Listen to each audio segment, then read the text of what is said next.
అందరికీ నమస్తే. నేను మీ రమ్య. హీరో ధనుష్ రాజకీయాల్లోకి అడుగు పెట్టబోతున్నాడా అంటే అవును అనే సమాధానాలు చాలా పెద్ద ఎత్తున వినిపిస్తున్నాయి. మరి ఎందుకు, అసలు ఏం జరిగింది, అతను రాజకీయాల్లోకి రావడానికి ఉన్న సానుకూల ప్రభావాలు ఏంటి అన్నది మనం చూసుకున్నట్లయితే, అయితే ఇంతకు ముందే విజయ్ స్థాపించిన టీవీకే పార్టీలోకే ధనుష్ అడుగు పెట్టబోతున్నాడు అని, లేకపోతే ఇప్పుడు మన విజయ్ ఒక దగ్గర రిజైన్ చేసి సీఎం సీట్లో అయితే కూర్చోవాలి. సో ఆ స్థానం, రిజైన్ చేసిన స్థానం ఏదైతే ఉందో అది ధనుష్కే ఇవ్వబోతున్నాడు అన్న చర్చ కూడా పెద్ద ఎత్తున జరిగింది. సో ఎట్టకేలకు ఆ పార్టీ రిజైన్ చేయడం జరిగింది. అంటే ఆ నియోజకవర్గంలో విజయ్ రిజైన్ చేయడం జరిగింది. దాని తర్వాత సీఎం అయ్యాడు. కానీ ఇప్పటి వరకు అయితే ధనుష్ ఆ పార్టీలోకి చేరుతాడు అన్న వార్తలన్నీ కూడా కాదు, అది నిజం కాదు అని అయితే మనకు చాలా క్లియర్గా అర్థమైంది. సో దీని తర్వాత ఇప్పుడు ఈ మధ్య కాలంలో ధనుష్ వ్యవహారం లేకపోతే తను ప్రసంగించే విధానాన్ని చూసుకున్నట్లయితే నిజంగానే రాజకీయాలలో ఇంట్రెస్ట్ ఉందేమో అని మనకు అనిపిస్తోంది.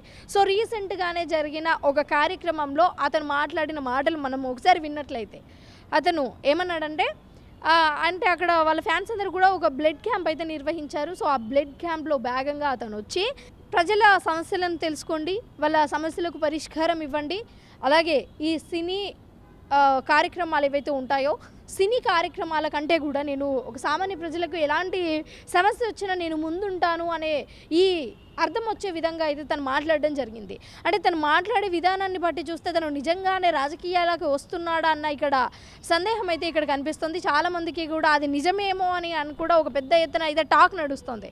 ఎందుకంటే అతను కావచ్చు లేకపోతే అతని టీం కావచ్చు, ఇదంతా కూడా సోషల్ మీడియాలో అతని మంచి పనులు కావచ్చు లేకపోతే అవన్నీ కూడా ఈ మధ్యలో అయితే రెగ్యులర్గా చేస్తున్నట్లుగా అయితే తెలుస్తుంది. అండ్ ముఖ్యంగా ఇంకా పాలిటిక్స్ గురించి కొత్తగా చెప్పాల్సిన అవసరం లేదు.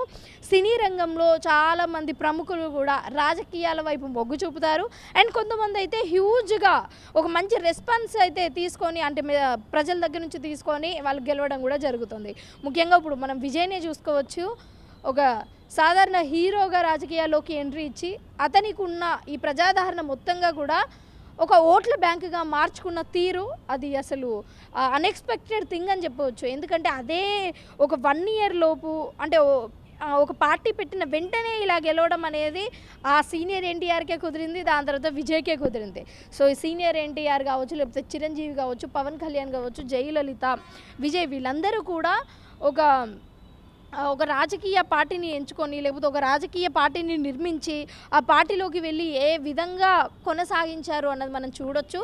సో అలాగే ఈ మధ్య కాలంలో కూడా రాఘవ లారెన్స్ కూడా రాజకీయ పార్టీలోకి అడుగు పెట్టబోతున్నాను, నేను ఇప్పటివరకే చాలా మంచి కార్యక్రమాలు చేశాను, దీన్ని ఇంకొంచెం బలంగా దృఢంగా చేయాలి అంటే రాజకీయ పార్టీ హెల్ప్ అవుతుంది, సో అందుకే రాజకీయ పార్టీలోకి అడుగు పెట్టబోతున్నాను, కానీ దానికంటే ముందు ప్రజల అభిప్రాయం తెలుసుకొని నేను రాజకీయ పార్టీలోకి అడుగు పెడతాను, మీకు ఓకే అంటేనే చేస్తాను అని కూడా వ్యాఖ్యలు చేయడం జరిగింది.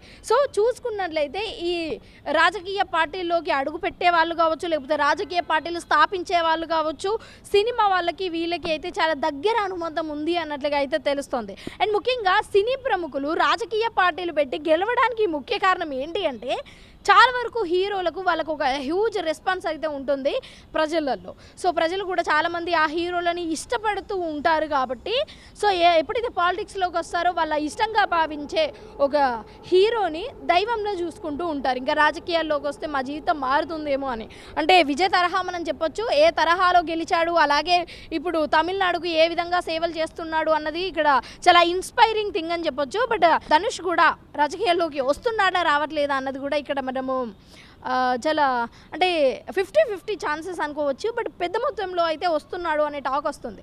అండ్ విజయ్తో కూడా ధనుష్ని ఒకసారి ఇక్కడ కంపేర్ చేసుకోవచ్చు. విజయ్ కూడా ఆల్రెడీ డివోర్స్ తరహాలోనే వచ్చారు అండ్ ధనుష్కి కూడా ఆల్రెడీ ఒకసారి డివోర్స్ అయ్యాయి, ఇప్పుడు రాజకీయాల్లోకి రాబోతున్నారు. అండ్ ఇద్దరికి కూడా తమిళనాడులో కావచ్చు లేకపోతే టాలీవుడ్లో కావచ్చు ఒక మంచి ఆదరణ అయితే ఉంది, ప్రజలలో ఒక మంచి రెస్పాన్స్ ఉంది, చాలా మంచి పాజిటివిటీ ఉంది.